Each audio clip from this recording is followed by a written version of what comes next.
And on days we seem to have calm in the streets, the political fight continues over this ongoing ICE operation in our state. And many on both sides have referenced ICE operations during the Obama administration, trying to make their particular point. Well, tonight, Kent talked to a former ICE director under President Obama to try and make sense of those arguments and better understand what's actually happening right here, right now. Hey, Kent.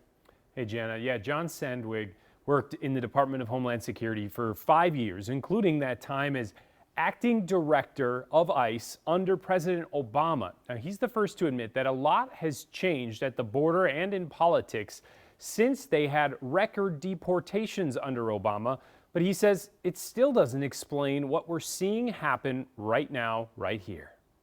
This idea that ICE agents and Border Patrol agents would be in Minneapolis, Minnesota, confronting protesters, shipping tear gas at them. We never in a million years had situations. We never let things get so out of control that we'd be sitting there trying to do immigration enforcement operations with huge crowds heckling us. We just wouldn't set up our operations in a way that would ever allow that. John Sandwig wants to be clear. It's not that they didn't conduct ICE operations in U.S. cities during the Obama administration. The president was accused of being the deporter in chief. And they did get public and political pushback. The rise of these sanctuary cities were a direct byproduct of the shift we put on the focus on the criminal justice system. Republicans have pointed to that shift in the relationship with courts and cities as reason for how ICE is operating now. But Sandwig says it hasn't been an excuse for escalation until now. Even in cases where there were robust sanctuary policies, when there were violent felons, there would be cooperation. And the ICE agents understood, the supervisors, that we need to respect what the locals need. And if there's certain things they can't cooperate with us on, that's fine. We all have one shared goal: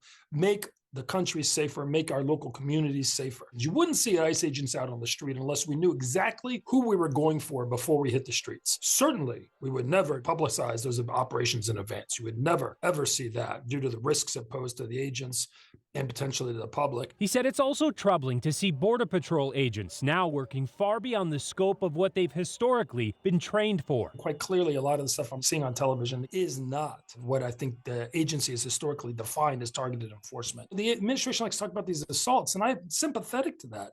But I feel like the tactics we're using in announcing these operations, I can't emphasize how bizarre that is. He says so is the political response, which, despite the scenes on the streets, grows more polarized by the day. Nobody's winning based on what we're seeing here. And I've heard this characterized as you either stand for immigration enforcement or you stand for open borders and, criminal aliens. I just think that's a false choice. I would like to see ICE say, hey, we're not going to back down on our commitment to get bad guys off the street, but we're going to back down on some of these more overt things that are triggering the passions of the people. We're going to take a step towards de-escalation.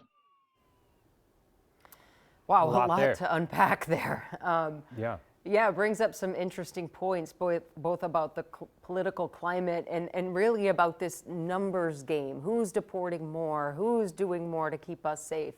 It just seems like he said, like this false choice, because we heard from people in Gordon's story that were detained, but they were left without charges.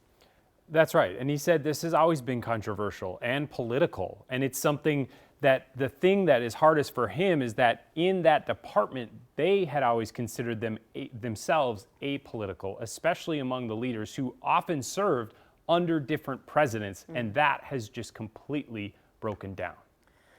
Oh, all right. Well, a lot to think about with that interview. Thank you so much, Kent.